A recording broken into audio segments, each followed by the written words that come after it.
Tromaville, and welcome to episode 3 of Talkin Troma with your host, me, Zack, the show where me and a special guest take a look at a Troma movie, expand our brain meats by learning about it, and then pairing it with a non-Troma movie for a fantasy double feature. Today's episode, we're going to tackle a film from one, if not the most important person at Troma, Lloyd Kaufman. But first, let me introduce my special guest. You may have heard him tackle Hitchcock on his podcast, The Shamley Silhouette.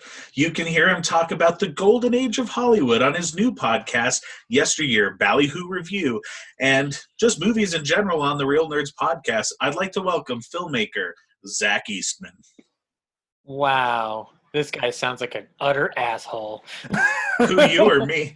Yeah, me. No. I guess this Zack Eastman fella, he sounds like a total piece of shit. No, it's gonna be great because, as I said on your podcast, I was on a Black Cat episode of your podcast. You need two Zacks to make a good podcast. That is true. So you got the bare minimum requirement. You couldn't go for anybody else, like any other Zacks we know. No, but true. I'll tell you, I'm honored to be asked to be a part of this because the moment you pitched this idea, I was like, this sounds fucking fun. Like, I don't think I've heard of any Troma podcasts outside of like this idea being sprung on me. If there are other ones, I apologize, but clearly you're going to make the best one. So I sure hope so. But yeah, no, this is awesome. And also the movie you've selected for me today is well, I thought of this movie actually because of the podcast you do. I know you did a deep dive into Hitchcock, so I thought it'd be pretty appropriate that you tackle a early Kaufman movie, and also how you, in like Yesteryear, and just knowing your taste in movies, that you like the old Hollywood comedies like Buster Keaton, Keystone Cops, that type of stuff. I was like, you got to be on an early Lloyd comedy episode where he touches on a lot of Buster Keaton and that type of influence in his stuff. The weird part of it is that when I first watched this movie when I was a little younger, it was for very different reasons. And now watching it from that lens, I was actually very surprised to see how much they were able to do within frame in this movie in terms of physical comedy, because there's slapstick, but there's also just like the set pieces that go aboard on this is kind of like badass to watch this little film that could in a certain respect within the Tromosphere like pull off some really fun comic timing in it. So like it's pretty cool. I'm glad that you thought of me for that, because and early Hitchcock with it, definitely, because there's a lot of there's like a lot of stuff that Hitchcock ended up doing for women roles in film. There's also obviously other issues that I've touched upon in my series on how you discuss Hitchcock, but for the most part though, like there's a lot of like strong female characters in his movies that you can draw from, and this one, Squeeze Play, watching it especially from a 2020 lens, I was like, wow, this is like all the members of the Beaverettes are very, very capable of holding their own shit, and I respect the hell out of it. Like, this is awesome. So you said you watched this movie a while ago. Mind, like, tell me, like, what was your intro into Troma? Like, what were some of your first Troma experiences? So it was technically this movie, and I'll tell you why, because it's you'll probably understand this when I say it. So when I was in high school, I was a huge Kevin Smith fan. Still am at my core. And he started doing Smodcast around the time that I was in high school. And on one of the episodes, I still need to dig up which one this is, but they talk about Squeeze Play. And he was referring to it and like referencing it. And he was also talking about HOTS, Hold On to Sex. So they're talking about, sex comedies of the era. And he specifically mentioned the theme song, Squeeze Play. Like, so that was something that stuck out of my head. I'm just like, I've never heard of these movies before. So I looked into them. I saw Squeeze Play. I can't remember how I tracked it down, but I did track it down. I watched it, and I was like, oh, it's an early sex comedy, something that clearly inspired Kevin Smith. But the first time I was aware of Troma was years later in film school, like in my first or second year of film school. I was hanging out with a cinematographer friend of mine, And at the time, I smoked weed and drank. And he had introduced me to stuff like The Room and MST3K. And one of the things he's like, "Have you ever seen The Toxic Avenger?" And I was like, "No, what's that?" And like, and when I finally sat down and watched it, I'm like, "Okay, how did I not know about this? This seems like this has been permeating the culture." But I sat down and watched it, and I was like, "Oh, this is this movie's out of its mind. I love it." like this dweeby kid gets these superpowers and takes revenge on people. Like I was bawled over by the audaciousness of it. And then this came in conjunction with me becoming a John Waters fan. I'm one of those straight cis John Waters fans that exist out there. Same here. I actually just met John Waters for the first time last year. Did he sign your butthole? he gave it a little wink and a kiss. No, I went to Atomic Books in Baltimore. Yeah. If you want to write John Waters a fan letter, send it to Atomic Books and he'll get it. But I went there. He's doing a book signing for his new book, Role Models. But I went all around Baltimore doing the John Waters just tour.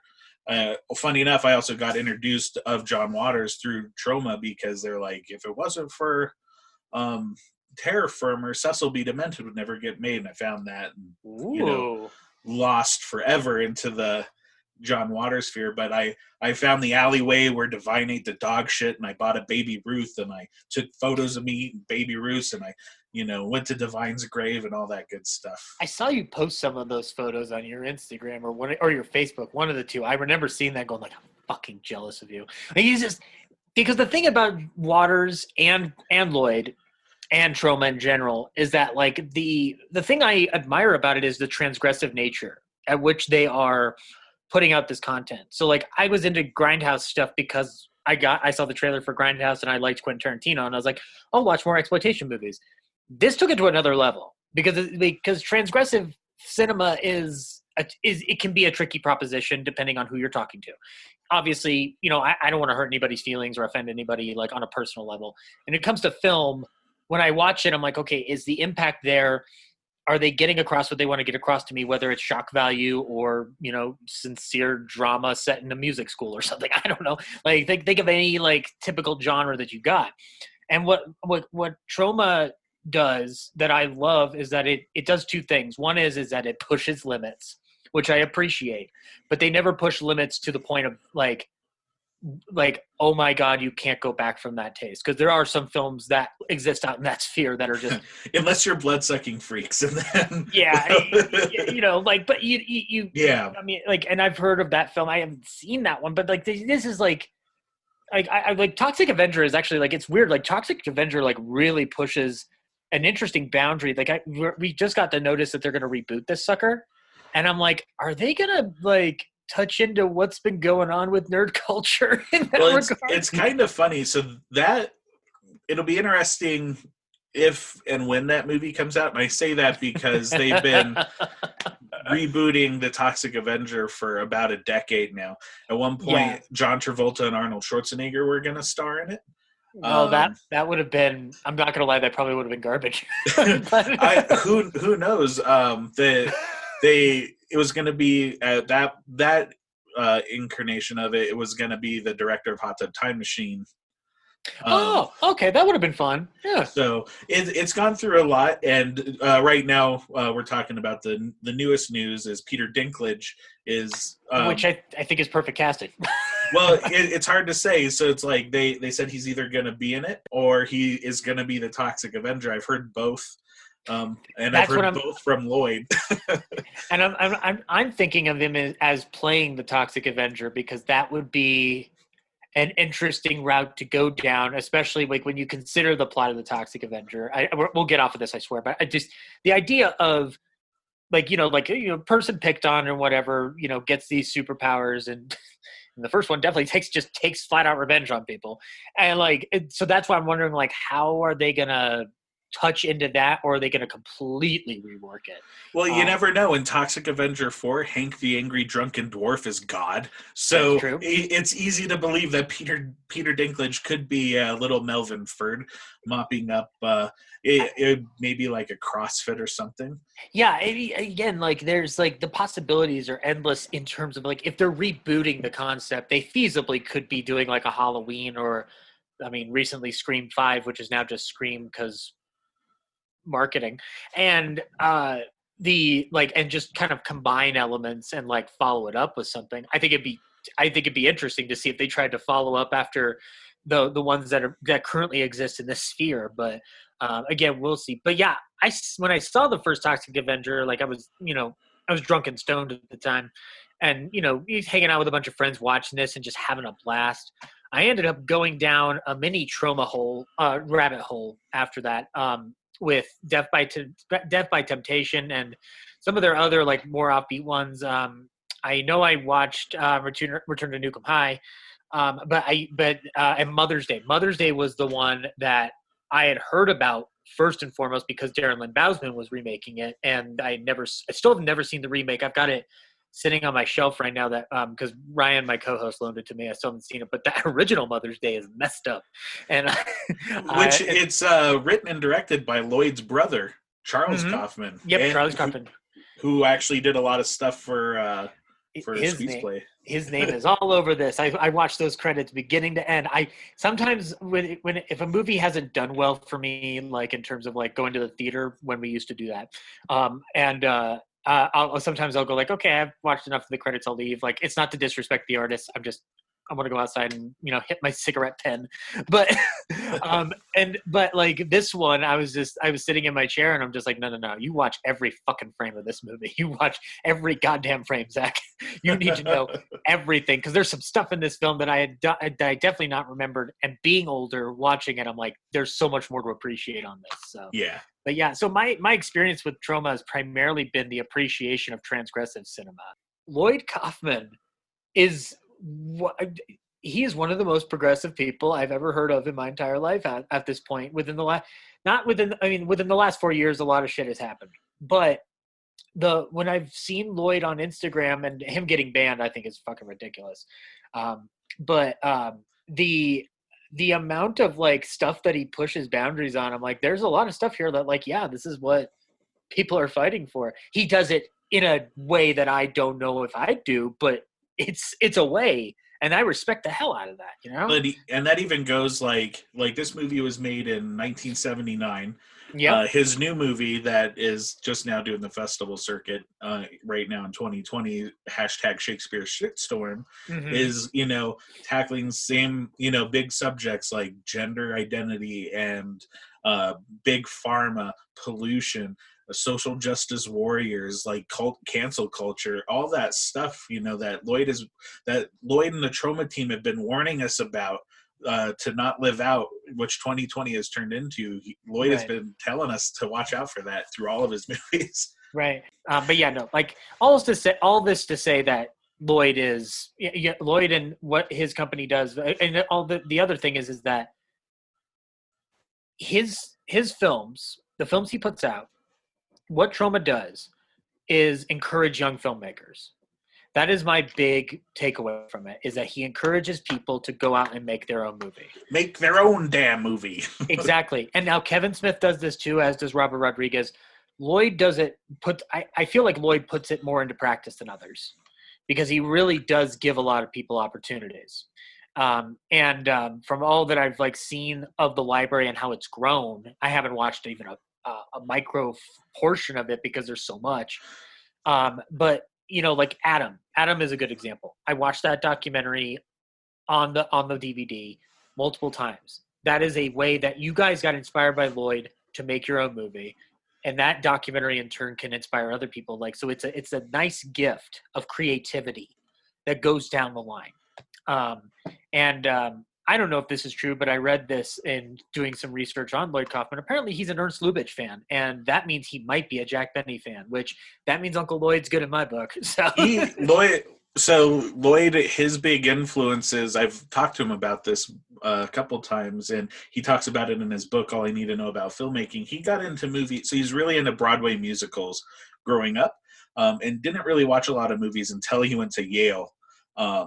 And his roommate was a big movie nerd, and so they would watch all the classic comedies. And you could definitely tell, I feel like in his earlier work, more than his newer stuff, but you could still see hints of like the crazy, just buffoonery that would happen in like 1930s 1940s cinema. He brings into his stuff.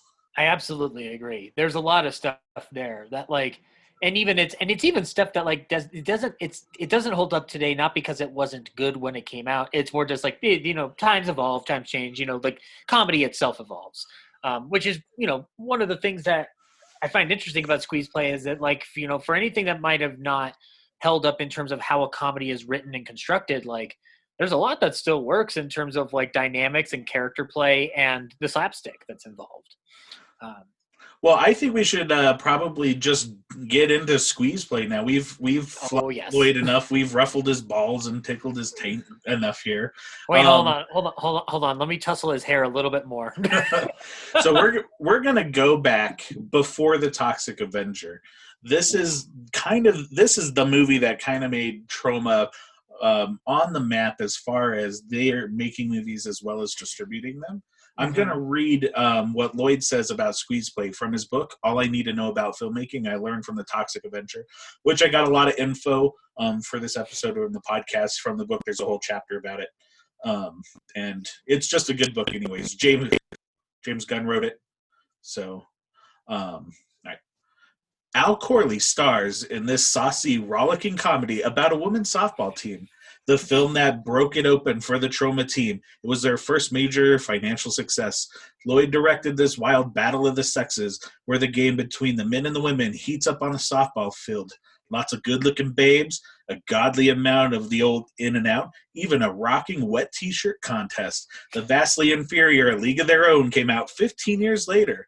Jennifer Hedrick later went on to star in L.A. Law television show. Don't miss the shock ending. Without further ado, here's the trailer for Samuel Weil, a.k.a. Lloyd Kaufman's 1979 Squeeze Play.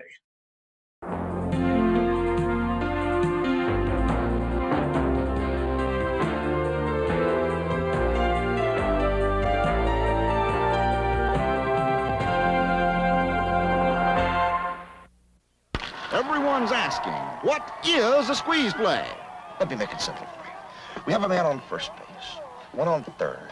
We have a second baseman here. The pitcher's here.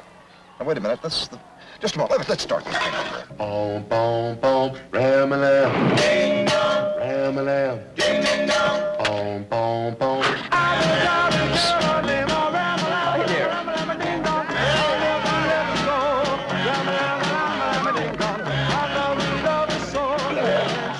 What happens when a guy takes his best gal out for a date after his big win on the softball field? Steve! You're gonna play softball. You're gonna be captain. You're gonna leave me alone in the house just like the others. Well, let me tell you something. I hate softball! What happens when a suave young mattress worker meets a sweet Southern belle and takes her on a ride to love? What happens when the town's #1 stud prepares for the biggest conquest of his career? What happens? Squeeze Play, the movie that everyone's calling the funniest film since Animal House and Meatball. Believe me, I've tried everything. 2 mints in 1, cling-free fabric softener, even a disposable douche. When it comes to their softball, nothing works. Look, what if a woman made the factory team? Made the Beavers? I just like to play with you. Don't you like playing with me? Look, will you face it once and for all, softball is a man's game. So the girls decided to take matters in their own hands. You forgot your kids goodbye! Our ties to freedom fill the air. You can keep us down for just so long, and then we'll realize that after years of paying dues, you don't have to compromise. And it doesn't take intelligence to see through lies. Don't miss the fun when Springtown Beaverettes get into shape to play the world's #1 sport. Keep on turning and new mornings come. Squeeze Play. The World Series of Laughs. It's about courage. Hey, has anyone seen my jock? Hey, I had to play the whole game without him. God, my gonads are gone. Wisdom. Now your tits do the talking, sis. Personal crisis. Damn it. Sophistication. Wow. Romance. Next time, keep your damn hands in your pants. But most of all, good, clean sportsmanship. It's a story bigger than life itself, but personal and intimate enough to touch each of us. Keep your dirty mouth off my husband's balls! So come on in. Squeeze Play has something for everybody.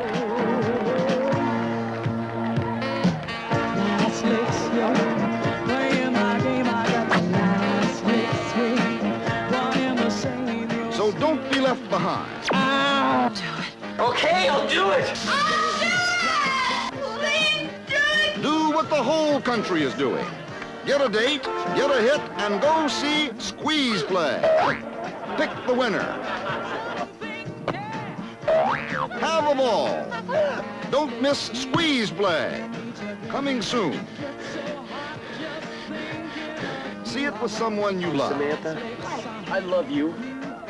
Or see it with someone you want to love. Oh, Fred. A real woman! Squeeze Play. It's the World Series of Laughs. The New York Daily News calls Squeeze Play a saucy, spicy, rollicking comedy. Softball Power magazine says Squeeze Play is 7 innings of Animal House and meatballs in the wildest softball game of the year. Rated R. Squeeze Play. That was the trailer for Squeeze Play. So, Zach, what did you think about the movie? You said you've seen it once before, but I guess let's give a quick synopsis of the movie real quick. A group of gals who are not too pleased with the attention that their boyfriends / husbands pay to their softball league and not to them, decide upon themselves that they are going to form their own league and show these male assholes what. And that's the best way I can describe the movie in like within a log line and whatnot.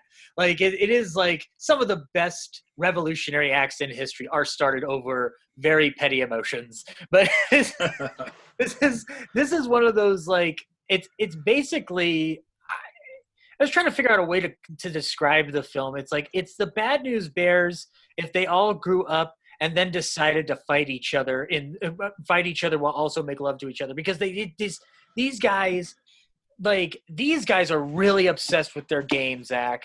Like, it is discomfort. It's like how we are with movies. So the only thing they like more than softball is pussy.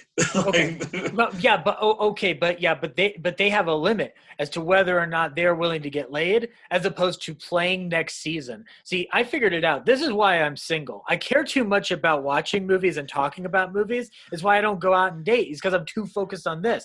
This movie made me realize I'm a dork. Like, not that I needed further validation, but it was like the seal of it, man. Right.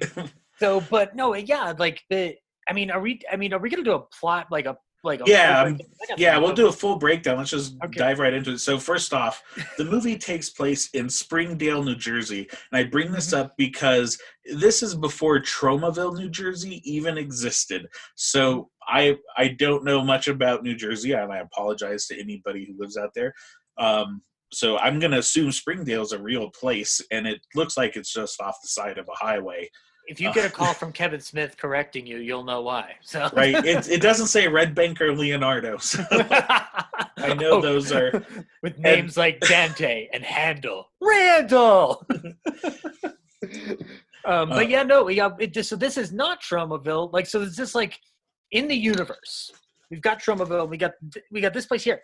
Is this like an adjacent town, like a Shelbyville, Springfield situation going on here? Like, I imagine, because I think the Toxie's like, I'm not going to Springdale. That's just a bunch of hicks over in Springdale. He just goes over posh Tromaville.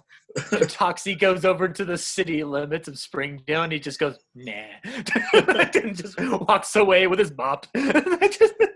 And in the first 30 seconds, if even that long, there's already a sex scene in this movie. So you know right off the bat what type of movie you're going to get into. And in true Troma fashion, you see a boob and then an old aruga. Yeah. Which I'll tell you, if we want to talk about how Troma influenced things, I have this weird theory that 10 years later, the director of Halloween 5 saw this and said, what if I added honks and horns to the cops when they're walking in Halloween 5? That seems like the smartest idea ever. Here it works. In Halloween 5, it doesn't. Well, there's a lot of things that don't work in Halloween 5. Well, you got to work with what you got, I guess. And when you try to create the cigarette smoking man in black. But yeah, no, we get this sex scene, and it is like, there is a part of it where you watch the footage of it and you're thinking, like, is this like a sexploitation film from like the early 70s and whatnot? It's like, nope, this is straight up 79. This is, and it's not that, it's like, it's not super long. That's the thing I noticed about the sex stuff in this movie. It is not as gratuitous as I remember it being. Like, it is like, it's certainly gratuitous, but the ratio is not what I remembered it being. Because none of the scenes are necessarily sexy as much as they are silly. Right, which is why I was able to like really dig into it on both my young self level and my current self level, because I'm just like, this movie is just having fun, and I'm having fun with it. But yeah, they're having sex, and he doesn't finish because he suddenly realizes, I've got a ball game.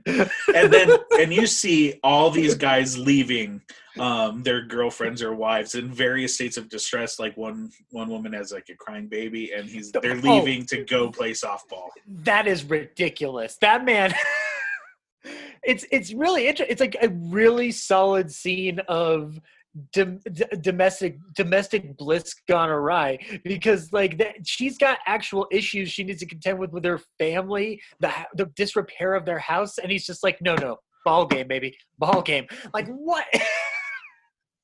Like, it's very much, I was wondering if the writer of this film, it's not Kaufman who wrote it, obviously. It's the writer of this film taking this idea and going like, let's fuck with every 50s trope, where something the man has to do is more important than the other thing, you know? So actually, John Avildsen, who directed Rocky and the movie Joe, which Lloyd Kaufman worked on both of those, he recommended the writer, Chaim Peklis, to Lloyd to write the screenplay. They went, they hung out in like Florida, like in a bungalow, and Chaim wrote a script and hated all of Lloyd's fart jokes. So he took, after like 6 weeks or something, Lloyd took the 75-page script back. Him and his brother Charles Kaufman wrote additional jokes for the thing. Lloyd and Michael Hers, who made the movie with him, they got the idea to do a movie from a sub-distributor. He's like, if you make a sexy movie about a women's softball team, you'll make a lot of money. Instead, they made Squeeze Play instead of like the sexy, pinstriped thing. But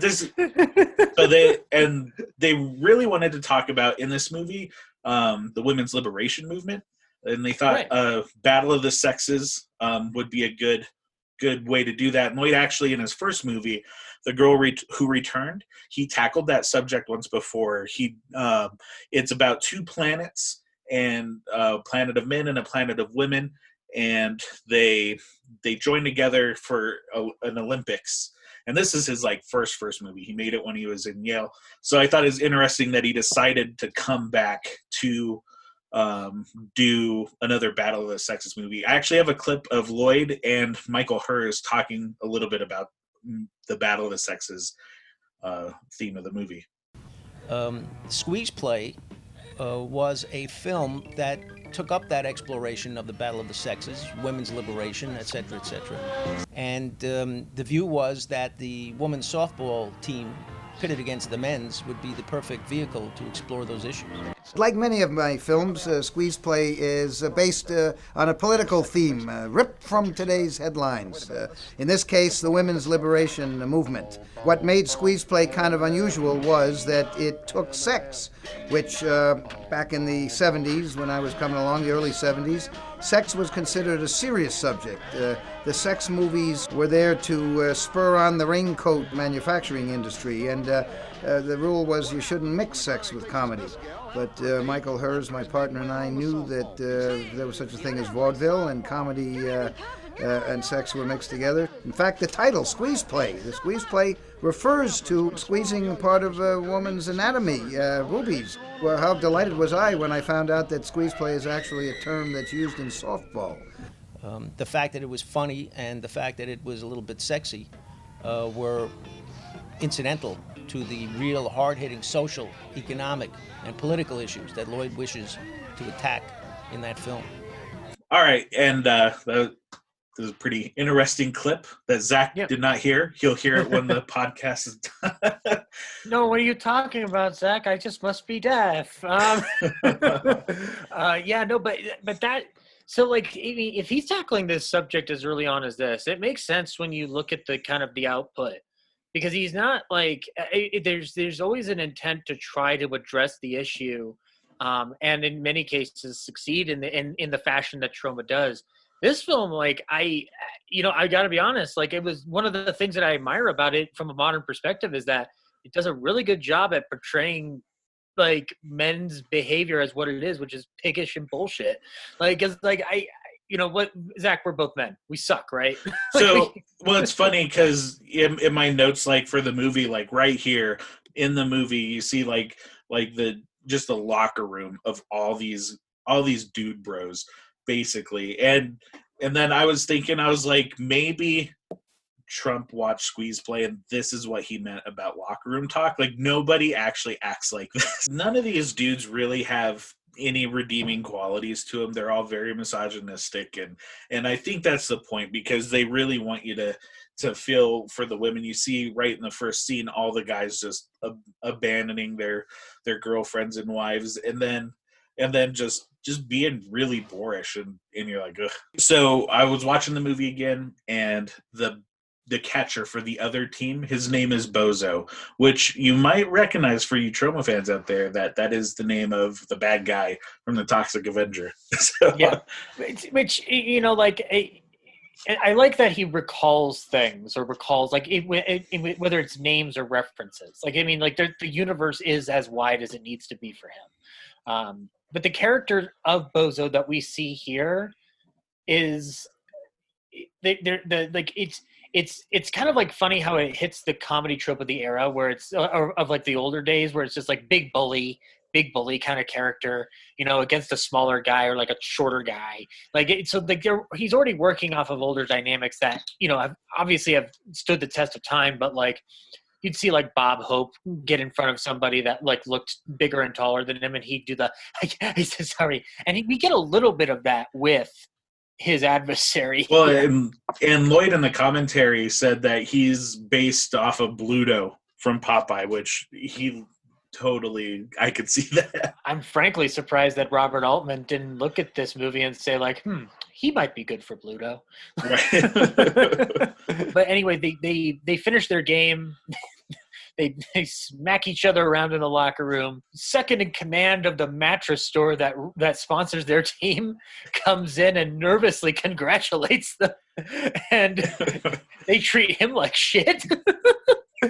And he's like, but also, like, every kind of dorky character, like, excuse me, sir, will you please? He's like, yeah, the stereotypical nerd dude. And it's funny that they never explain in the movie or in the commentary or anything I read why they work in a mattress factory, but they just do. I'll tell you why, Zack, because there's a couple of reasons, at least to my mind, if I'm looking at this film. Like, number one, there is a scene later on where all the guys are sleeping on mattresses that clearly work at this mattress store, because they work at the mattress store and they play on the company softball team. This town is run by two things: this mattress store and the softball teams. It's kind of like the show Friday Night Lights, but with a mattress store. Well, I guess it's better that they're run by the Serta mattress store, and as opposed to Tromaville, New Jersey, that's ran by Apocalypse Incorporated. Oh yeah, no. This is much. I mean, the Serta's much more comforting. I would not want the one in Tromaville. It'd be awful. But this one also. The other thing is that like we also get the actual like head of the mattress store who looks like Walter Matthau's chewed up brother. That's actually Lloyd's dad. That's Lloyd's dad? Oh, I'm sorry, Lloyd. I didn't mean to make fun of your dad. He just he gave off Walter Matthau vibes. Like, he totally does. I was just like, what? Chuck Matthau came in for a day. But yeah, no. But I mean, it's fine. You need like some form of basis for why these guys have enough income to fuck around in the baseball realm. And what's fun and what's cool is that like they take advantage of whatever space they're able to because there's stuff inside that mattress store and the mattress factory. Yeah, Lloyd was saying in the commentary that him and his brother Charles were walking around the mattress factory, and there's a scene later on where a couple is like, will you go out with me? I won't go out with you. That type of scene. But they're having all this delivery on a forklift as he's driving her around, and they got that idea just from visiting location. These are the two of the three character names that I remember the best in this movie. It's the Georgia gal, but it's Buddy is the one operating the forklift, and then the other one I remember is Samantha because she's their leader. But yeah, Buddy and the narrator keeps calling her the Georgia Peach, and she's like they have this basically Hepburn Grant-esque banter on this forklift before she gets flung into a pile of mattresses, which I will say it was actually super well shot because I was like, it's good cutting. Like I got the impact of it. And I even remember sitting up in my chair the other day going like, oh shit. like somebody's going to die on this Troma set. Whoa. But no, like we get, dude, like, I mean, like right after the game, like our Samantha's boyfriend, he's the most wishy-washy of them all. He's the only one we could feasibly have any feelings for, apart from the other guy who he doesn't notice this one girl who's she thinks she's got pigtails on. I couldn't tell. Like, it was kind of hard to tell. Super into. They have a running gag with him. He's like wearing a really nice white suit, and he just keeps getting it dirty. People keep spilling shit all over him. Yeah.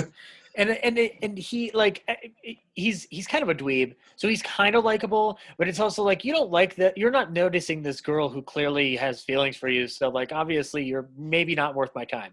But Samantha's boyfriend, he's very, very he's torn. He's torn. If we're getting into the dramatics of it, he's torn. He loves his baseball, but he also likes a normal relationship, and so as a result, he is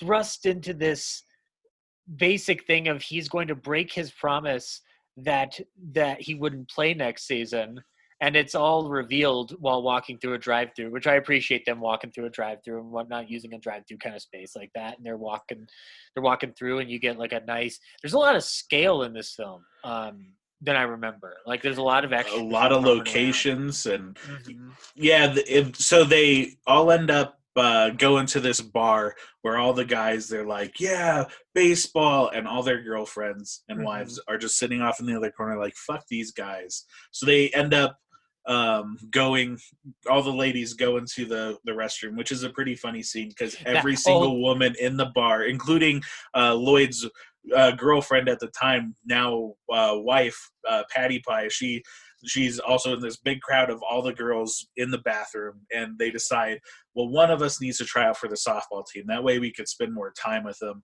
and just show them that, we could do it too. Which that shot, by the way, I'm sorry, like I'm kind of obsessed with this shot because it reminded me of the stateroom scene in A Night at the Opera, where everybody is crammed into this one space, except it was also doubling down on that whole idea of I'm going to go to the bathroom to powder my nose that you see in old movies. And they just upped it to the nth degree. Like Lloyd just said, like, just put everybody in there. Like, there's like 40 or 50 people in that bathroom. It's an insane shot. I've never seen that many people in a single shot with that confined a space. That is like nuts. I was in love with that shot. Yes, they agree that somebody's going to try for the softball team. Interspersed with this is the Georgia girl that will follow through a majority of the movie. A detective's on her trail. Detective Cock. Detective Cock. That dick cock back and forth was like, I was like, the speed of the editing, I was just like, this is pitter patter for Burlesque House. That is just lovely to watch from the Troma sphere itself. Like, and the detective keeps talking out the side of his mouth. He's clearly homaging these older detectives, like the Sam Spade or Philip Marlowe's, like, and he's doing a fun job with it. Like, they even call him out on doing it in the movie, and he's like, "It's just more fun for me this way." I will tell you, this is not a joke. That is close to some of the best Bogart impression I've ever heard, because nobody seems to quite get it right. He comes really close. Like, you super mind close. if I do the bogey? Lloyd's over there going like, yeah, sure, whatever. We've got a schedule to keep, guy. Come on. Like, but he not only that, in the dialogue, he literally says, like, you just ran off with the bird and now you're heading off with a ticket to Casablanca. And I was just like, did Lloyd Kaufman write this scene for me before I existed? Like, this is ridiculous. I love this. And but yes, he talks to the head of that salon, who looks like he came out of the Scuzz factory without any, factory check. So he's like 10 times scuzzier. And he says, I don't know nothing. And then he goes to see the Georgia gal, and he's going like, well, I won't say nothing if, play ball. And she has this wonderful moment where she goes like, I haven't played ball in a while. I think it's right here. And she just whacks that motherfucker in the nuts. And I was just giddy. We're going like, yes, kick that scuzzy asshole to the ground. It was just, oh God. This movie like catered to the primal in me in terms of just like, yes, fuck these idiots. Like, but like and then we get this.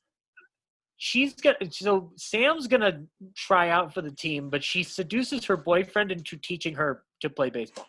Yeah, and she convinces him, like, while they're having sex. She's like, I think it'd be really great to let me try out for the team. And then she goes down on him. He's like, all right, I'm living the life.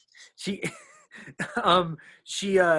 says a line in it that was wonderful. He goes like, I love women, let me prove it. And I was just...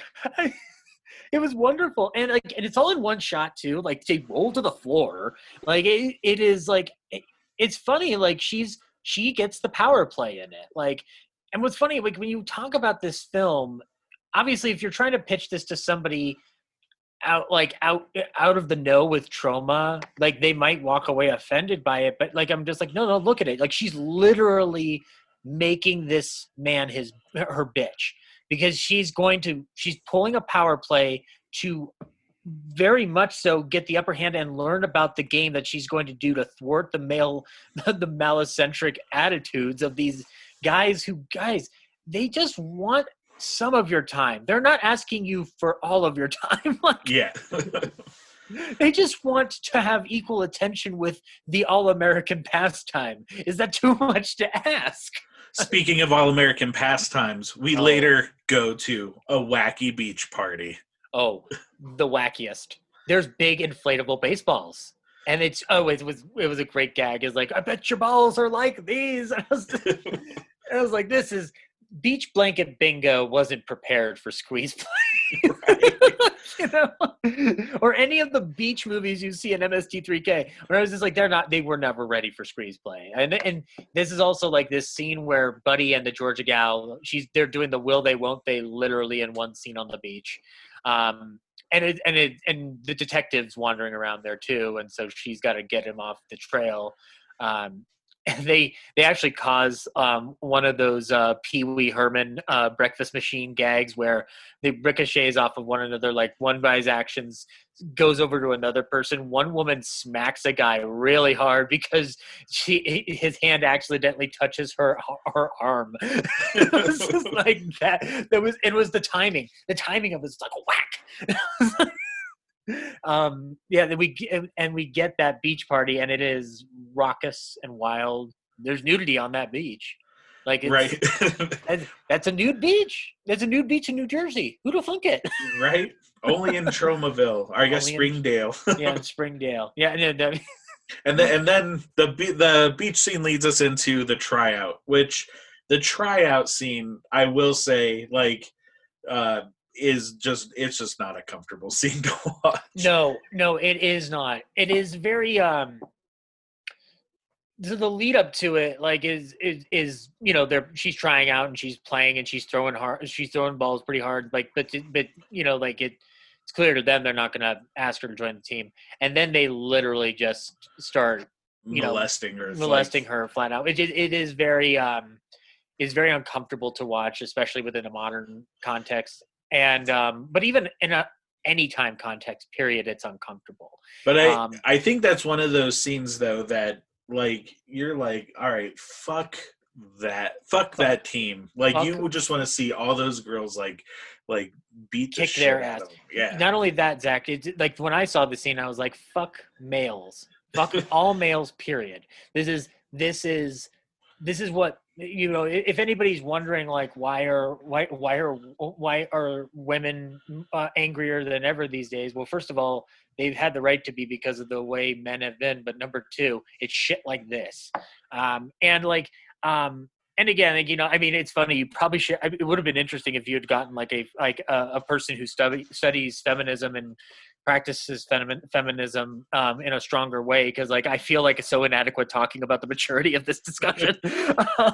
But I will say there's one shot in it that threw me off completely, because it's after that whole uncomfortableness happens. They show a guy chewing on a shoe. He's just chewing on a shoe, Zach. And I kind of wanted to take a picture of it and be like, this is all of us. Guys, we need to do better. We're all just chewing shoes. And not just our shoes, someone else's shoes. And so they decide, like, fuck these guys. We're gonna start this team. When they're doing the tryouts, though, we're not going to overlook my spirit animal, are we? Pop. The old grizzled janitor / baseball player who witnesses the Georgia gal trying out and going, she's got talent. She's got moxie. Basically Mickey from Rocky, which, for, like, Lloyd was integral to getting Rocky made, and he's good friends with John Avildsen. So that, I'm sure, is a definite. It's the one of many Rocky references that are in this movie, and the other one that's coming up is amazing. But yes, he is very much Mickey, and I looked at the cast list. His cast name, his name is just Zachary. So yeah, I mean, he's our spirit animal. He is all of us. Zach, deep down, you and I are just janitors who used to play baseball. I did play baseball once when I was a kid. That did not work out very well. Same with me. I'm recording a podcast now. Clearly, the Rockies did not want us. But yeah, no, like, so yeah, and there's actually that scene in the cafeteria where they work at the factory, which I guess is actually, like, a lot of the extras in there are actually cafeteria workers, or like people like who worked in the place. Or yeah, a lot of the scenes where there's extras, and it's even true. Like when I worked on Poultry Guys, they would hang signs up. It's like, be a movie star, show up at this day at this time. So I know in the bar, and I'm sure at the the factory, they just hung signs up. It's like, you want to be in a movie? Show up at 3:00 on Saturday, and you'll be in a movie. It's hard to do that now because, rightfully so, people question a flyer of that nature. we were in Buffalo, New York on Poultrygeist, and going door to door in the hood, handing out flyers. Just a bunch of like nerdy kids, like film kids, punk rockers, like being like, hey, we're making a movie at that abandoned McDonald's over there, a zombie movie. Show up on Saturday, you get to be a zombie. And like, there was hundreds of people, like Troma can still do it. And they're like, yeah, from the maker of the Toxic Avenger. Back Squeeze Play, they didn't have that clout yet, but I mean, Troma still, that's how they get a lot of their extras, is they'll just go to the neighborhoods. Yeah, Pops goes into a speech about like, I used to do this. Like it's actually kind of touching. It's like, oh, he's got a past to it. I wish we had more of him in the movie, but right. Yeah, he's a little underused, but I mean the scenes he's in there is fun for sure. So, and then all the girls, they're like, all right, we're going to do our own team.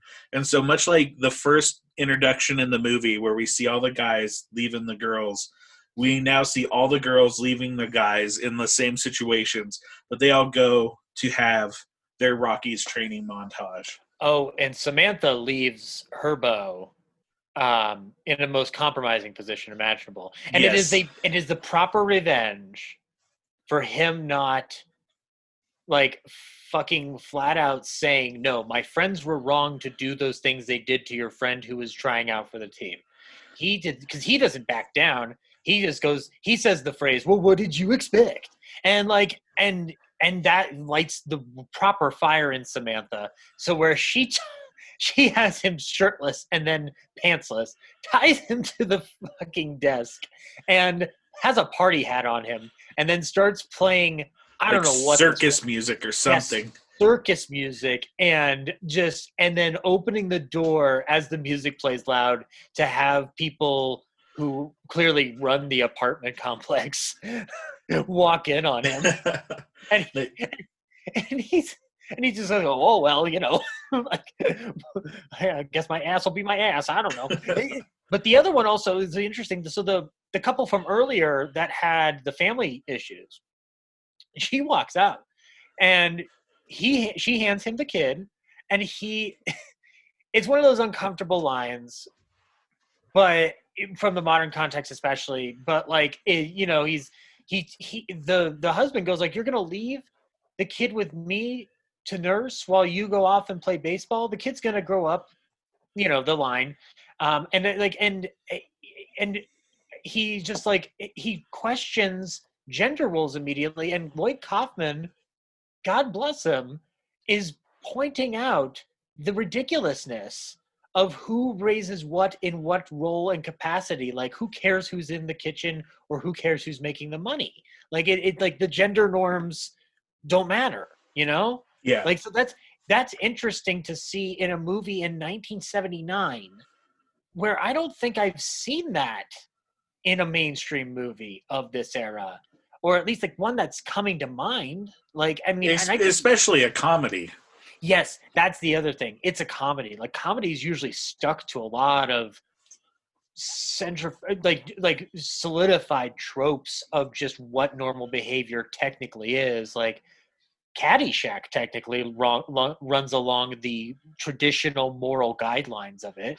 Like, you have like there's a whole plot line in that movie about pregnancy and abortion. Like, there's so like they're running off of a traditional line. Lloyd Kaufman's flipping it, and it's interesting. And like, obviously you can look at it and go like, well, it's not, it's of its time, but it doesn't hold up today. I'm like, I'd argue that it's interesting to look at this much like you look at any film from the past and feel like, isn't it interesting how these ideas have always been here? So it makes the phrase of their time very hard to say out loud without going like, well, what about what Lloyd Kaufman was doing back then? Yeah. Like, that's what's interesting. It's like people still knew what should be acceptable and not. So. Exactly. It's almost as if though people do know the difference between right and wrong. Even back then. Yeah. The last 4 years have made that very difficult to back up. But anyway, yes. So yeah, they all go to practice. And we get a wacky training montage. They're catching softballs in their purses, in their cleavage, and it's everything you would want from a Lloyd Kaufman training montage. It's not just that; it's a Rocky montage of the finest order, because we see them in the gym. They're working out. They're getting their muscles.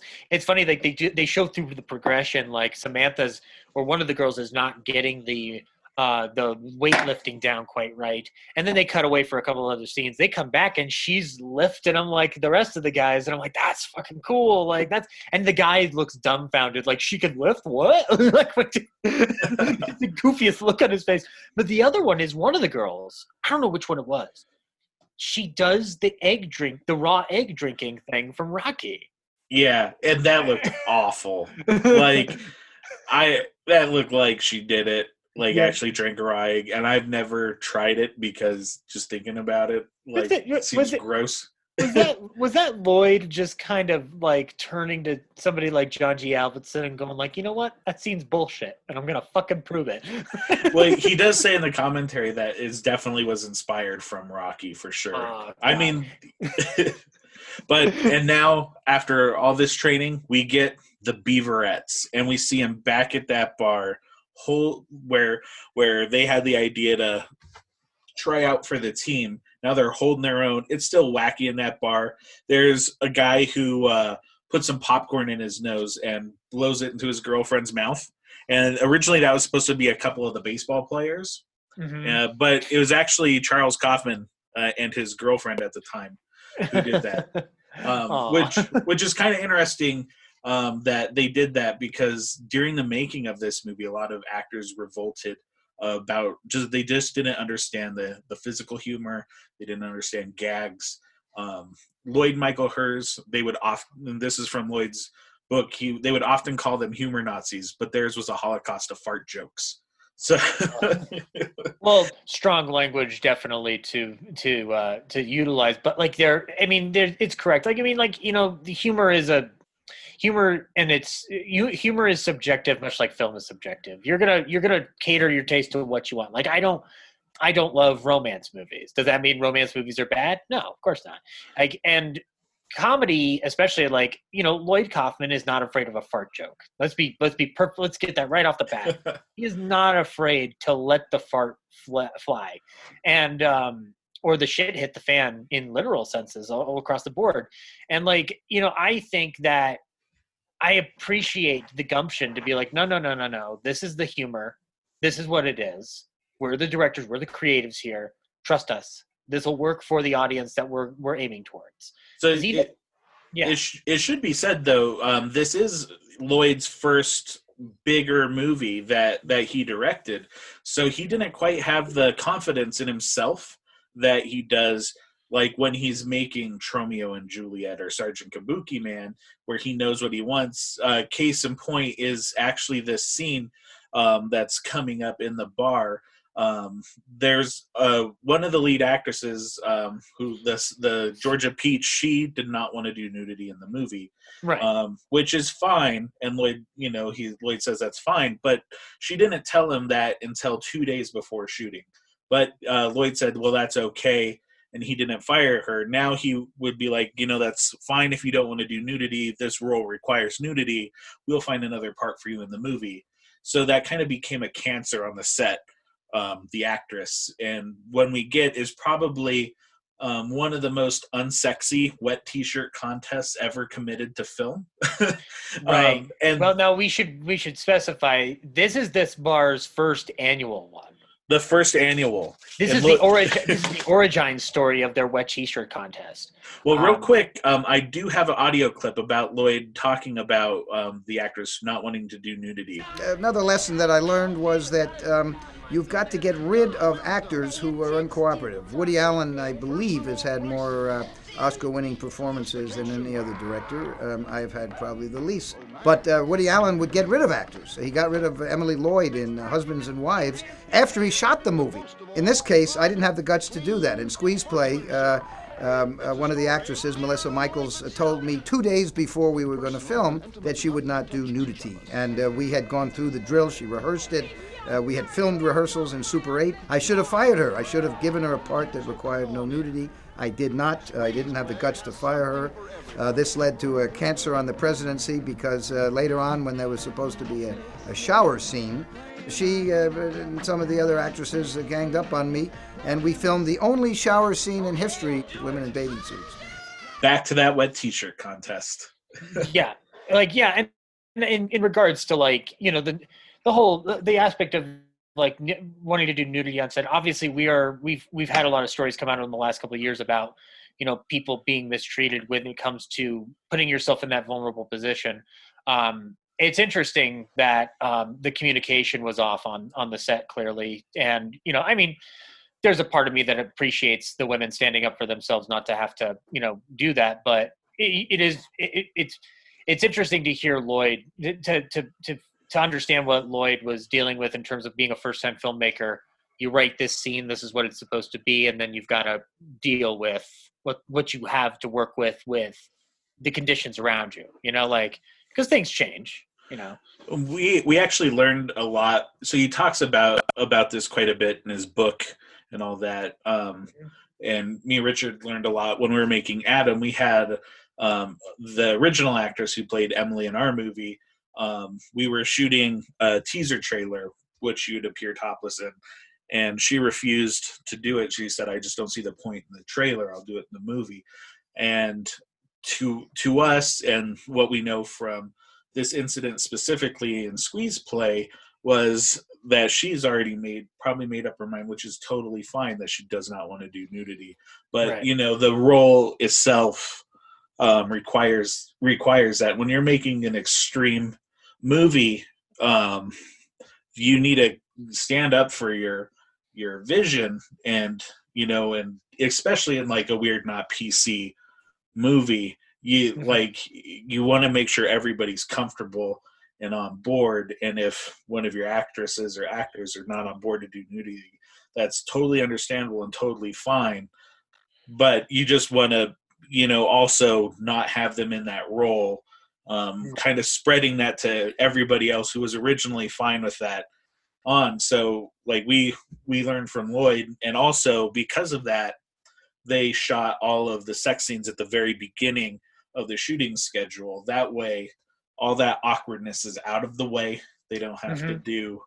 I don't want to say judging sexy and unsexy, in terms of what you're talking about. Yeah, it's very weird because if it's a wet t-shirt contest, I guess you technically need to have people wearing white shirts. And they're all wearing their Beaverettes uniforms, which is cool. They're, digging into, into their character. But the real weird part of it, I'd argue, is there's a song in it, Zach. As they're dancing, I wrote down the some of the lyrics to the song. Move your body according to the music. which is it's that's a given. This is a funkadelic version of Grab Your Partner Do-Si-Do. The guy who is spritzing down all the ladies is film director Alan Moyle, who directed Pump Up the Volume and Empire Records. Oh snap! Really? Yeah. That was something I found out while researching. I was like, I had no idea. I guess the things you got to do to get started. I guess that's wow. I'm gonna watch Empire Records in a completely different way now. Be like knowing one of his first jobs was to spritz down Tromettes and Squeeze Play. Yeah. Also, thank you for mentioning Pump Up the Volume, because now I need to rewatch that movie. That's a great movie. That movie's great. It's kind of insane. It's great. But yeah, and so yeah, they do the contest. The gal who was having trouble attracting the attention of the Spazotron, who keeps spilling stuff on him. I think it's Samantha who's going go out there and strut your stuff, and she has this whole solo act where I noticed in continuity, first her shirt's wet, and then it's not wet, and then it's wet again. and then it's not wet. Which, I mean, whatever. You can't really tell the difference. But That's the C word in a Troma movie. yeah. You're not supposed to say that out loud. But the seduction scene that happens here, because suddenly Spazotron here is very interested in her. And he goes up to the front table of the stage, and she's doing her dance, and he is it's funny. We were talking about like early comedies and whatnot. A lot of early comedies had to have a lot of innuendo. Obviously, you have sexual innuendo, get around the Breen office and the censors, right? This is very much in keeping with the idea of, well, we can't show him having a boner, so we're gonna show a beer bottle exploding with suds at the end of this dance. And I got a kick out of it because it's very unapologetic. It's very, very proud of itself, and I love it. And then she leans backward. So this is the dance of love, Zach. This is the dance of love. And in this scene, Samantha's guy is none too happy about the attention Samantha's getting on stage. And then Bozo comes back. And she starts flirting it up with Bozo just to right in his face. Yeah, and then Bozo turns into bullshit Bozo. I was trying to think of a better name. I don't know. He turns into a fucking creepatron. And she gets the upper hand on him, though, in the coolest way imaginable. I love this scene, Zach. Yeah. So he starts getting too frisky and then aggressive. She gets in the car. He puts her in the car, but then she has the window rolled down. He sticks his head in, and slowly, as she's talking to him and distracting him, rolls the window up and traps his head in the window with his hands clearly outside, so he can't reach inside. And then starts blaring the radio. When I saw that scene, like, it made me think of Back to the Future, and when Biff is trying to rape Lorraine in the car, because Bozo is you're like, this is not going to end well. But yeah, no, she gets away from him. But her beau does not know that, because in this time, Buddy and Georgia have basically fallen in completely in love. And that's when we get the detective catching up to her. Catching up to her. She's staying at Samantha's place, which Samantha lives on the upstairs. Her boyfriend lives on the bottom level. Which is funny. I did not realize that. I had to rewind the scene. I did not realize that until this like later half of the movie that they lived above each other. There's a line before they do the whole sex / baseball lesson scene where they talk about, like, just think if it wasn't for us living above each other or below each other, we would have never met and fall in love. And I was like, and for some reason I was just like, take note of that, Zach. It's gonna come back. And sure enough, it did, because this apartment complex has the thinnest walls and ceilings imaginable, because Georgia and Buddy make love. And I'm talking like, it's thrusty love. And Samantha's boyfriend's at the bottom with all the Chinese food boxes ever. Every single Chinese food box imaginable, all the junk. I mean, it looked like my basement in high school, like coming home and going like, I'm going to watch Psycho for the 15th time. Oh, what's that? Panda Express? Okay. And like boxes upon boxes of this. And he hears it, and he thinks she's working out because he hears, and then he starts hearing a male voice. And it throws him for longer than a minute. Yeah, it literally is kind of like the amount of timing that an Elmer Fudd or a Yosemite Sam has before they fall off the cliff.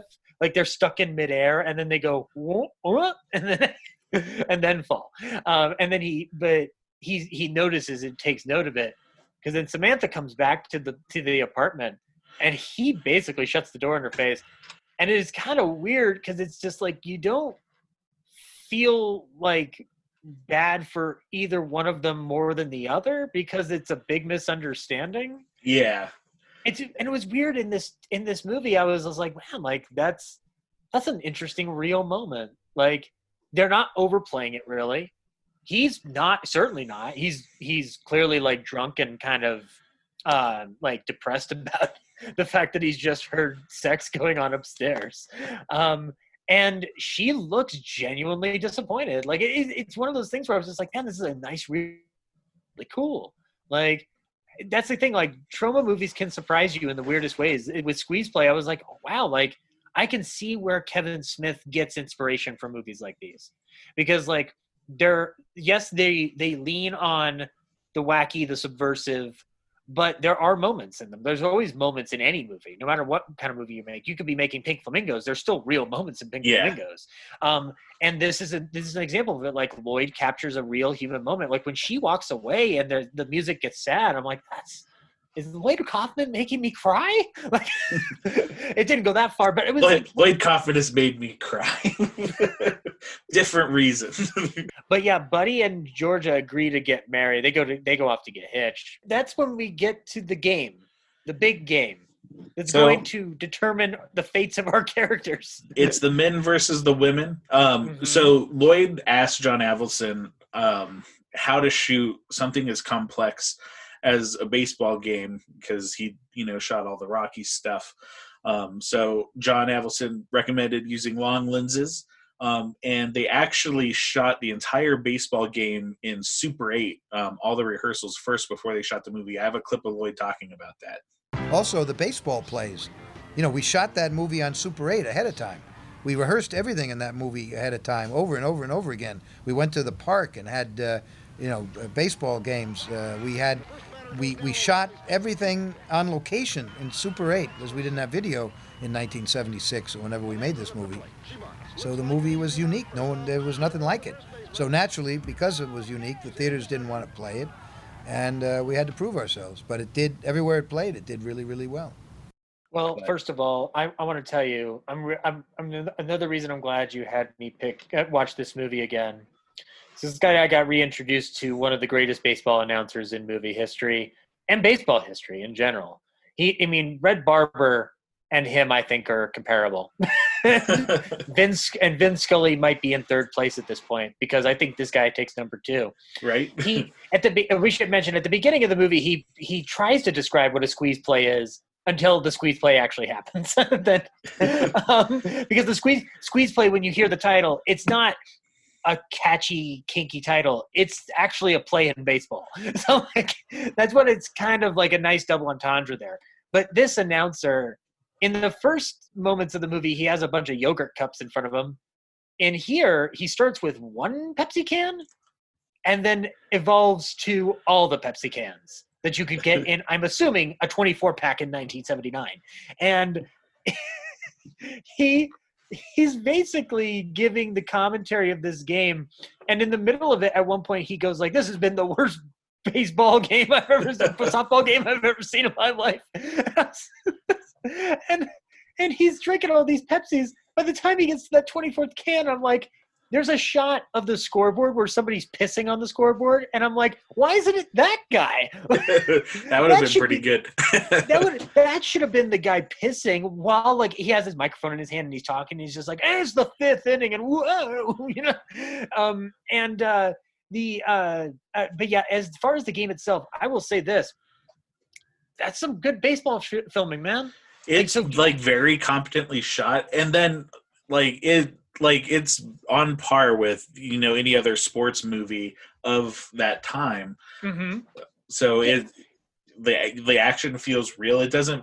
There's a lot of sports movies that are low budget where you could tell they're acting a game, and this actually feels like they're playing a baseball game. The filming of baseball in this looks better than in the movie Hardball, which is a movie made by Paramount Pictures in the early 2000s. And apart from the film being in 4:3, which by the way, that's another thing I didn't remember about the films. They're shot in 4:3. The early ones. Yeah. They're actually all shot in 4:3, maybe not his new ones, but they're shot in 4:3 because of the home video market. That makes perfect sense then, because at the time, when television didn't have a widescreen aspect ratio. But like I'm trying to because Toxic Avenger was So that's interesting. But like it's interesting, he is working well with the 4:3 format. All the shots and all the composition of the baseball scenes are shot for the frame, and they feel kinetic. There's movement. I'm seeing a game in play. Nothing feels disjointed, really. Not inherently, especially if we're talking about a low budget film. Like, let's even forget Troma for a second. It's a low budget movie. To have that much cohesion in baseball filming is a huge accomplishment. Yeah. I mean, I don't think I could even do it. And we've got a bunch of tools at our disposal to make that happen. But probably one of the most important parts in this baseball scene is the man that gets the baseball hit up his ass. I actually have a clip about Lloyd talking about that. Squeeze Play, of course, had some amazing humorous moments, such as a man who catches a softball between the cheeks of his behind, gets the biggest laugh of the film, of course. The main actor who was supposed to do that shot did not want to have a softball taped to his behind, have a string pull the softball away, have the camera upside down so that the material in 35 millimeter would be recorded backwards. When placed in the editing room, it would then come forward, and you'd have a hilarious moment. So an extra did it. A guy who was kind of a walk-on took the part. And had the ball taped to his behind, and went down in history with the biggest laugh in Squeeze Play. All right, yeah. What did you think about that baseball in the ass? I think that we talked about John Waters earlier, and obviously Divine Eats Dog Shit and Pink Flamingos, amongst the other transgressive things that he does. I think a baseball in somebody's ass is absolutely on par and should be commended alongside of the works of John Waters, because that is, you know what's beautiful about it, Zach? I rented this movie off of Amazon Prime. Its standard definition is what it told me, but my TV can upres a little bit. Like it has some clarity. I barely notice any wire where that ball is going into his ass. Like it is literal. It is a wonderful comic gag utilizing actual mechanics. It's not a CGI ball going into a guy's ass. It's a physical ball. Yeah. I'm not going to lie. I was just like, man, the power of movies. Like that's only in movies can you do this, dude. Only in movies. You can't do this in video games. Well, I mean, I guess you could, but it wouldn't be the same. It wouldn't be the same. And it's a wonderfully funny scene that I think hits on the kind of slapstick. But this is slapstick in the 70s. So you're allowed to do more. It's it's no different than Mo and Curly and Larry smacking each other around for 5 hours while they're plumbers. That's what in 5 hours, more like 30 seconds. And it's like a gag. Like they show the whole baseball scene and there's gags like nuts. People are doing Buster Keaton tumbles all over the place. Now you were mentioning Buster Keaton earlier. That's where I'm mainly seeing it. There's a lot of tumbles and acrobatics. I was like, are there? And I looked in the credits. There are stunt players, so this wasn't like just regular actors doing this. Well, and that's a pretty important thing on a Lloyd movie. Is the first rule of production in capital letters is safety to humans. The second rule, safety to people's property, and the third rule in very small print is make a good movie. Yeah, but yes, no, that there's pratfalls. There's also distractions. We talk about the distractions.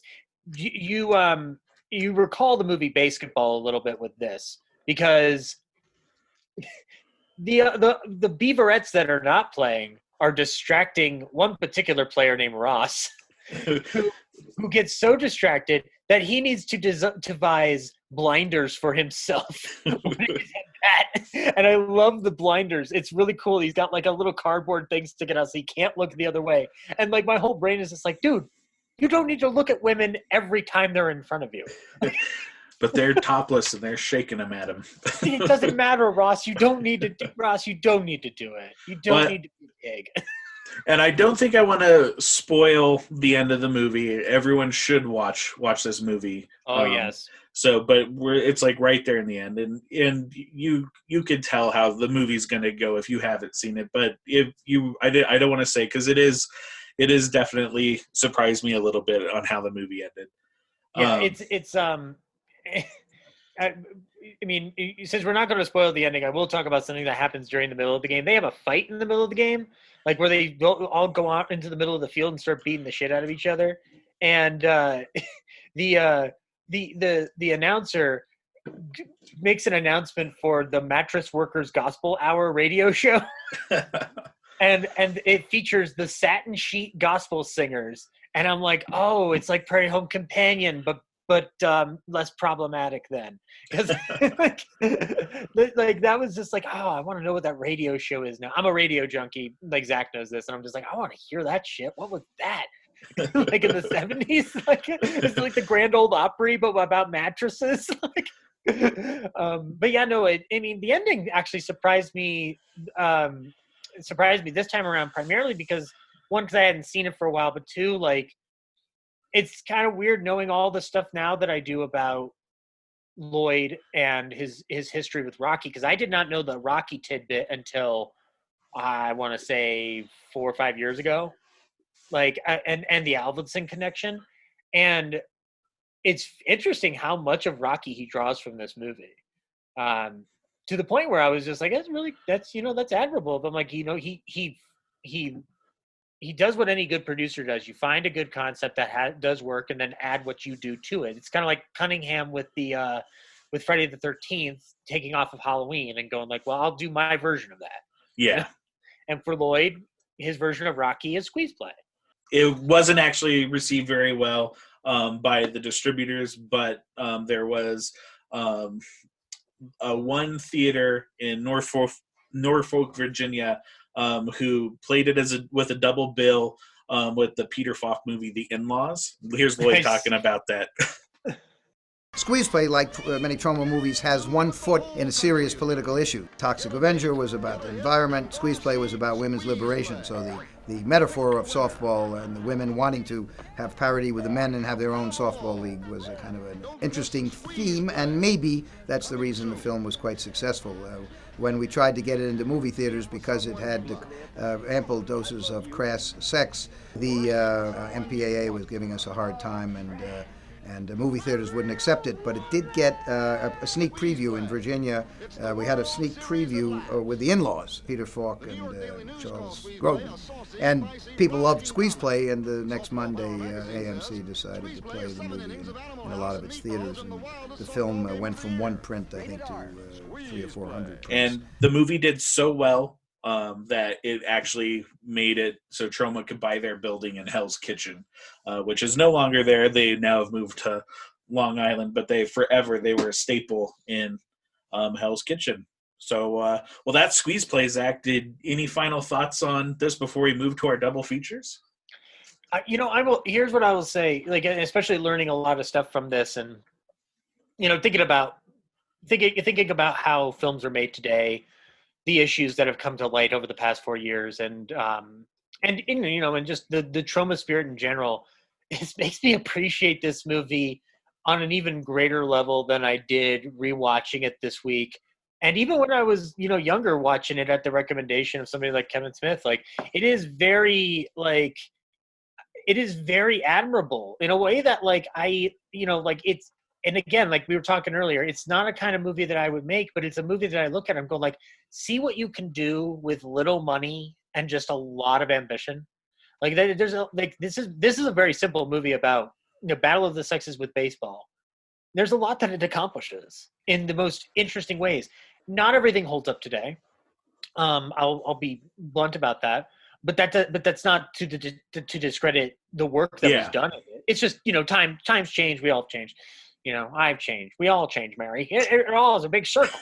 But I do think that there's some lessons to take from this film, which sounds weird coming out of my mouth after I've just talked about Double Indemnity and Sancho the Bailiff for other episodes recently. But there is something to take from every film you watch, especially when it's from before your time.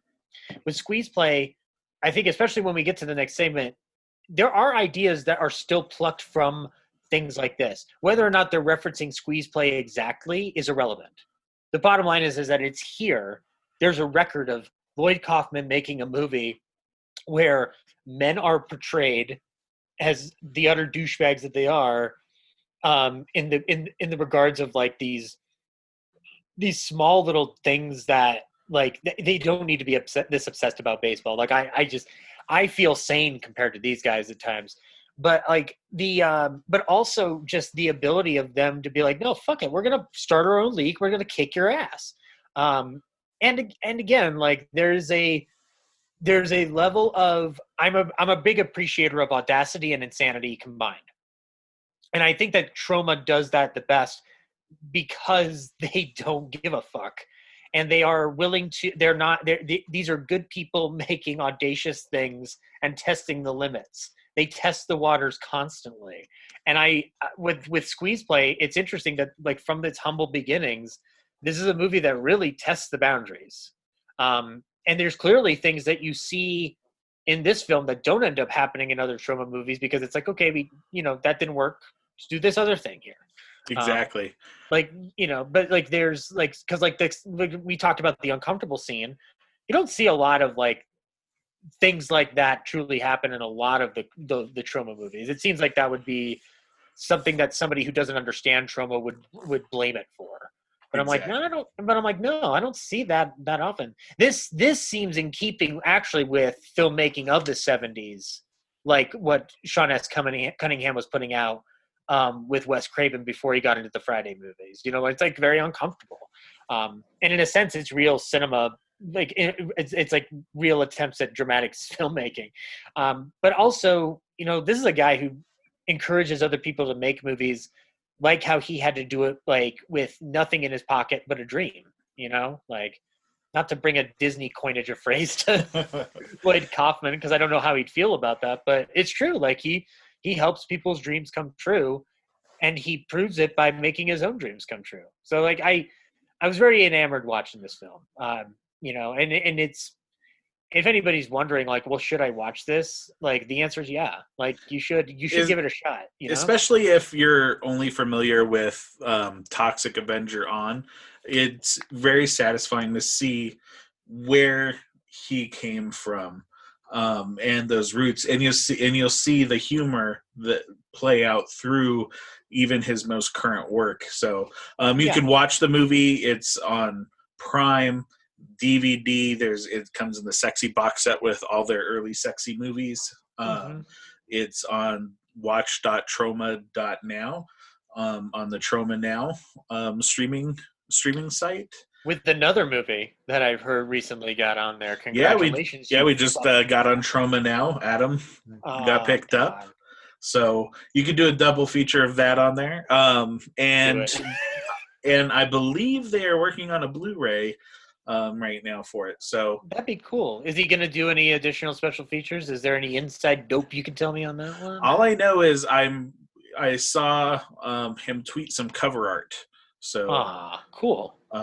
So yeah, that's coming. All right, double feature time. Woo! So the double feature I picked. There's a lot of. I was trying to figure out where I wanted to go, if I wanted to do, Battle of the Sexes, a baseball movie, and one of my buddies told me about this movie. It's if Squeeze Play. If you took the comedy out of it and made it a horror thriller, it would be 1990s Blood Games. It started as a Sunday afternoon baseball game. Guys against the girls. Then these rednecks turned out to be real sore losers. That's when things started to get ugly. We're gonna kill them! And we did. 17-2. But while we were celebrating in the locker room, the guys were raising hell and looking for trouble. You know what I need just about now? What? Pussy, dumb shit. Mickey and Connie were it. Daddy! Things got way out of hand.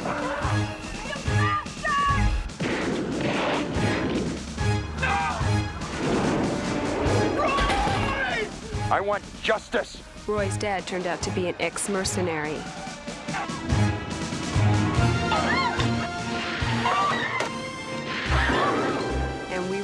whole lot of trouble. We have to get away from here, so let's go. Those dirtbags hunted us down like animals. But we weren't about to give up.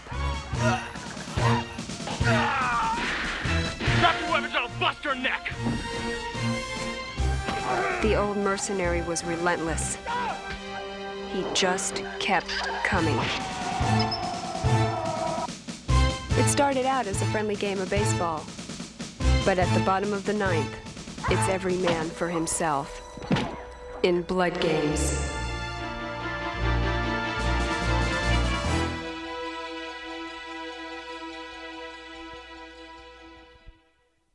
Blood Games from 1990. It's directed by Tanya Rosenberg, and it, like I said, it's the horror equivalent of Squeeze Play. Once again, it's the men versus the women in a baseball game, and it's kind of like the scene in Squeeze Play where she's trying out and the guys get gropey, except for this time the guys are losing so bad they just start beating the shit out of the women, and the women end up winning the baseball game.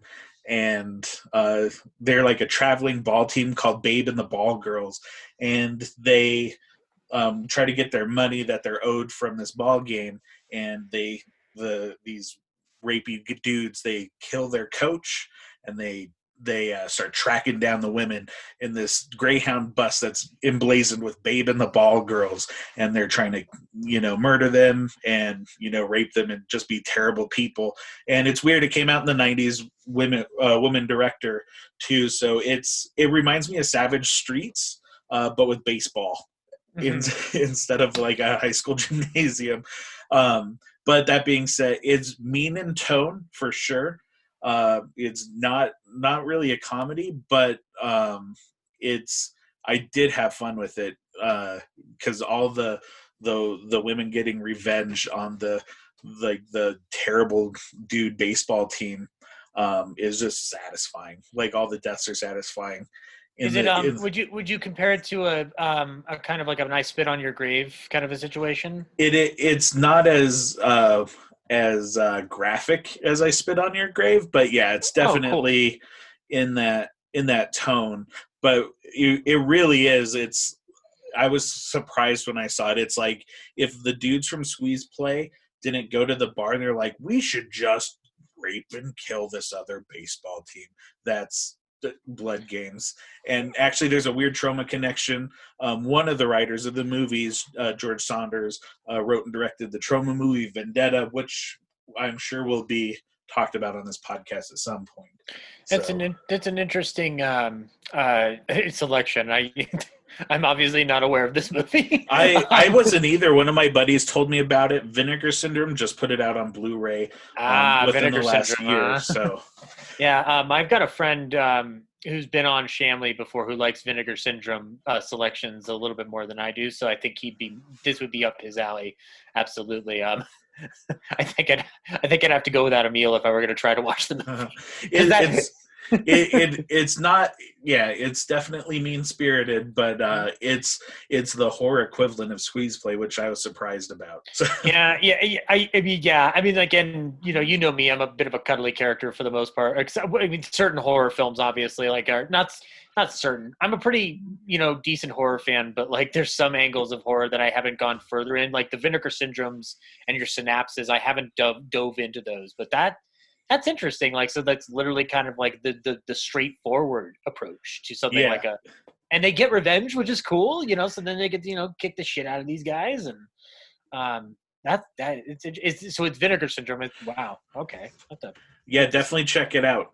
What'd you pick for your double feature? You're going to hate me. Partially because I told you up front. But I chose a movie that, oddly enough, Lloyd introduces in the video introduction of this film, Squeeze Play, on Prime Video. There's a video introduction where Lloyd Kaufman is talking in the streets. He's talking about how he has a wonderful joke about how the ass got into the baseball, how the baseball got into the guy's ass. was he swallowed the baseball and we waited. I was like, that's adorable. But he also said that the movie Squeeze Play has been compared to the I believe the word is highly inferior, A League of Their Own. I'd like to lead you all in a little prayer. Dear Lord, may our feet be swift, may our bats be mighty, and may our balls be plentiful. And Lord, I just like to thank you for that waitress in South Bend. You know who she is. She kept calling your name. This summer, Tom Hanks is managing the impossible, the Rockford Peaches. Says girls can't play baseball. Who says women can't throw? Slide! Slide! Thank you! Give them a league of their own to play. Then stand back and get out of their way. That sounded good. So let's all root for the girls' team. Let's give the poor coach a break. You're still missing the cutoff man. Now, that's something that I would like you to work on before next season. 'Cause it's fresh, fresh. We're having a bash at the old ball game. Got him! Columbia Pictures would like to take you out to the ball game for an all-star comedy. They'll pay you $75 a week. We only make 30 at the dairy. Well then, this would be more, wouldn't it? The manager, Tom Hanks. Are you crying? There's no crying! There's no crying in baseball! The catcher, Gina Davis. What do you say we slip in the back seat and you make a man out of me? What if I smack you around for a while? Can't we do both? The pitcher, Lori Petty. I made it! I'm a peach! A Rockford peach! The scout, John Lovitz. Are you coming?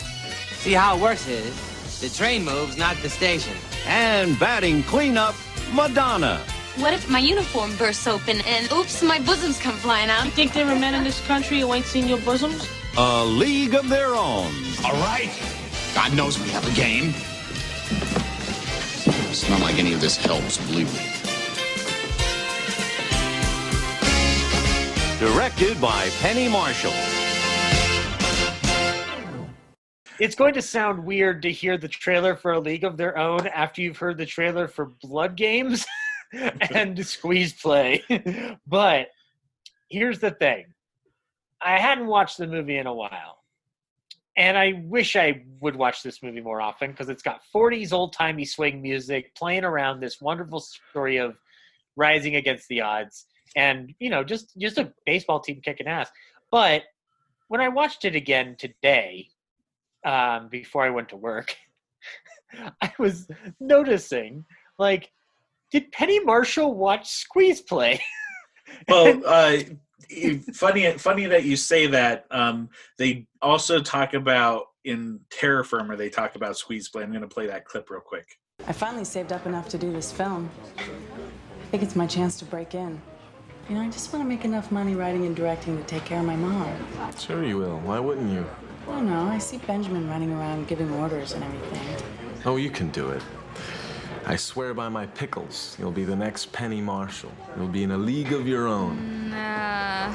It's getting late, but I had a really good time, though. Thank you. So all we know is the bad guy from Terra Firma thinks Penny Marshall is a very talented director. So then clearly the video introduction that Lloyd did was also tongue firmly in cheek. But yeah, no, it's interesting. Like a lot of the same beats are hit, but League of Their Own tells the story of a girls' baseball league that's formed by the American League that play baseball in lieu of the men being overseas and men's baseball being canceled during World War II. And it's primarily the story of Gina Davis and her sister. Gina Davis and her sister, played by Lori Petty, and them trying out for the team, getting on the team. They get to hang out with Rosie O'Donnell and Madonna, and also the character of Marla, played by the woman who would go on to voice Jimmy Neutron, which I did not know that until today. But it really is. It's basically it hits a lot of the same beats that Squeeze Play does hit, except the one notable element that's removed is versus the men. What's interesting is that this movie is less about Battle of the Sexes and a little bit more about just about proving yourself, which is interesting. I think about A League of Their Own in terms of today, and I'm almost like, well, does it hold up by comparison to what we could have done? And I think it still does because it's a stepping stone. Yeah. I look at film through time as stepping stones. Squeeze Play is a stepping stone that then leads to something like A League of Their Own, that then leads to a Battle of the Sexes. Like this is an important stepping stone. And oddly enough, like we were talking about emotional moments in Squeeze Play, this movie's full of them. I tweeted about this today. You could look it up on my Twitter. I saw you were crying. I cried all the tears. I'll be honest, I haven't watched this movie since I worked in the video store, because of the reference in Terror Firmer, and I love Big. So why not watch and Laverne and Shirley? So why not watch A League of Their Own? Actually, really quickly though, Tom Hanks. I take this back. Tom Hanks is the equivalent of the majority of the men's baseball team in Squeeze Play. He's a conglomeration into one because he doesn't believe in these women. He has to manage the team, and he's a recovering alcoholic who's hired by Gary Marshall, playing the head of this candy bar company, to be like, you're going to manage the girls' baseball team. This is the best I could get you since you're a fall down drunk asshole. And he gets drunk immediately, shows up to the women's locker room to give them the pep talk, but instead pisses and then leaves. So there is a pissing scene in that movie too. There's a lot of wackadoo screwball slapsticky comedy going on in certain areas of A League of Their Own. But there's also a lot of heart and a lot of emotion. So I think that's the counterbalance. My counterbalance is like, okay, we give you a good laugh. No, we give you a good cry. And I think you can't find a bigger cry than in a lot of moments in A League of Their Own. Actually, in A League of Their Own, there is a few Troma connections as well. So David Strathern, who plays Ira Lowenstein in A League of Their Own, one of his first movies was When Nature Calls, which was directed by Charles Kaufman. Wait, Zach. Hold the phone. You kind of just blew my mind here. David Strathairn was in a Troma movie? Yep, When Nature Calls, which actually came out probably around the same time as Squeeze Play, one of the sexy comedies. And actually, around the same time as the sexy comedies, Madonna auditioned for the first Turn On, the fourth and last sexy comedy before The Toxic Avenger. And she auditioned. She wanted to play the part of the Jewish princess, and Michael Hers was like, I don't picture you as a Jewish princess. You're not, like, no. And she auditioned several times, and he kept turning her down. Lloyd never actually auditioned her. It was just always Michael. And so then she went off to go do some music thing that she was telling him about. And we all know where her career would have went if she actually went and starred in the first Turn On instead of going to be a recording star. So Gates McFadden, David Strathairn, Maury Amsterdam.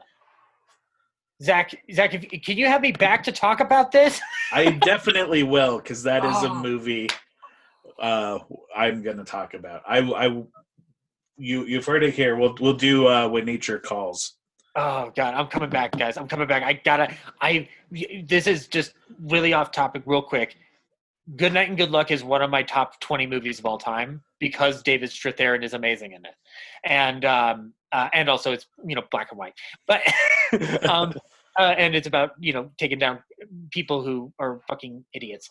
But David Strathairn is wonderful in A League of Their Own. He doesn't get that much to do, but he is very good at what he's doing. He's like one of these guys you could put in a 40 setting or a 50 setting and it absolutely works. Like he belongs in no other period. Now that I know he's been in a Troma movie, I'm like, literally, he's done everything. He's not like a lead actor. He's a character actor. Yeah. Like the last thing I saw him in was Godzilla King of the Monsters. But that's fascinating. Wow. Well, that pretty much wraps it all up. Is there anything you wanted to plug? Oh, David Strathairn's career. I do a couple of podcasts. I do Real Nerds podcast each week with Brad Haig, Ryan Frost, and Corinne Westerman, and sometimes Henry and James, where we review the top movie releases of the week. As of this recording, we just reviewed Mank, so if you want to hear only me talk, that's the episode for you. If you want to hear anything else, listen to any of the other reviews we've done. We've been in the pandemic like everybody else, so our selections have been slim pickings. But we found a way to make it work. You have not watched a Slim Pickens movie as your review. I will say that because I've been following along in your adventures. Yeah. I say next time you go on there, you should bring up. Zach said we all should watch a Slim Pickens movie. So it's either Blazing Saddles or Dr. Strangelove, because I think it's the only two that they're going to want to watch. Because there's other Slim Pickens movies out there. That man could ride his own horse. God damn it, riding that bomb. Strangelove still has one of my favorite last lines in a movie. I can walk. It's a miracle. And then the other podcast that I've just started recently is Yesteryear Ballyhoo Revue. We talk about cinema pre-1968, around the time when the golden age of Hollywood collapsed, and talk mostly about black and white movies. And we really try to bring discussions of a contextual nature, and discussing the history of Hollywood, and while also having no compunction whatsoever of roasting the movies themselves. There's a lot of humor as well as a lot of hopefully lessons. Zach was my first guest. He was one of the. I will tell you, Zach. Now this is my turn to kiss your ass. He was. Zach was wonderful to have on as the first episode, because you helped set the tone that this wasn't just going to be going down the list of Hollywood facts and breaking down a plot with sincere, like over the top analytical film theory. Like, I want to have fun on the shows. I want to have fun when I'm making a podcast. And you helped set the tone, because we talked about The Black Cat from 1934, which is a movie that listen to the episode for Zach, but realistically, like, that movie should not have been made at that time, because there's a lot of crazy shit going on in there. And we're going to be having Zach back on again. I do want to announce that he's going to be coming back, because he recommended a sci-fi movie called When Worlds Collide that I really want to talk about, because I don't think I'd ever seen the movie before. And one of the things I like doing is talk about movies I haven't seen yet, because that area is vast. And one last thing. And one last dude, you've got a whole library of shit coming at you. I want to get you on for Lon Chaney movies, because we got to talk about Lon Chaney's career. And then also I am a filmmaker, and I have a short film out called Leather Brown. It's not dirty like the title insinuates, so it's not a Troma movie.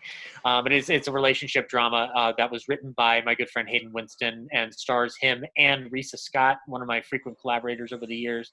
The film we shot with safe guidelines during quarantine, or not quarantine, but when the restrictions were lifted and people were able to kind of commiserate again before everything shut down. And we shot it on safe protocol, and we did it in the Lloyd spirit. We want to make sure everybody's safe. And so you can check that out on Vimeo. It'll also be on my Instagram page, which is @RealNerdZach. And look for Yesteryear Ballyhoo Revue. That's REVUE, and Real Nerds. But more importantly, look for Talkin Troma, because this you're going to introduce me into a whole new world of movies, sir. Oh, well, thank you. Yeah, and all of you out there in podcast land, in your car on your drive to work, pull your phone out, and you can follow me on at Lego Larry at Twitter or on Insta, or the podcast at Talkin Troma on Twitter. And always stay traumatized.